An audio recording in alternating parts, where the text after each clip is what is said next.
çakı, köyünün oldu çakı. İndi gök gerek miydi, keyifli eken aklı.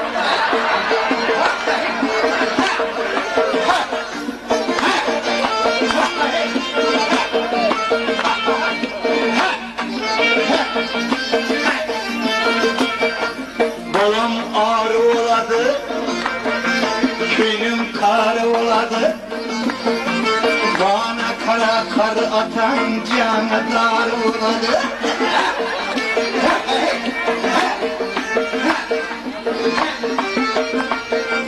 Ahey ahey aktım ey, kurgan eken taktım ey.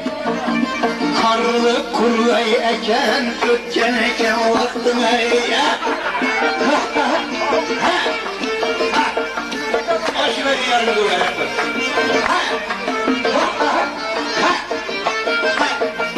Doymak doymak oladı, kaçan doymak oladı.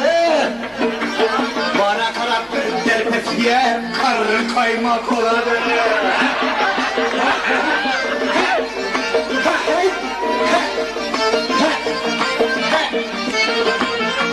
Allah Teala öc oldu, ilahiden güç oldu.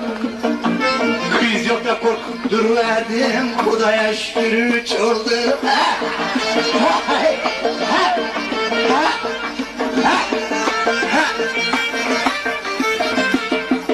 Gökçeynekli Meryem bu, askıvada yürüyen bu, kıyvada çok yürüyen bu. Ayak yüzünden aynen inmedim, kanlı görüyen bu.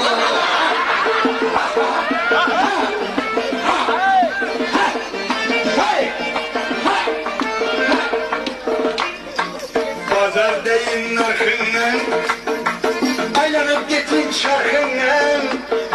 Atandan korkma balam, suda senin yarkından.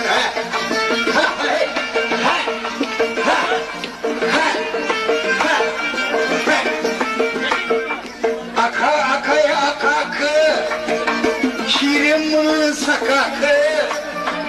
Kaybay şekerden şirin, gök köynekli dudakı.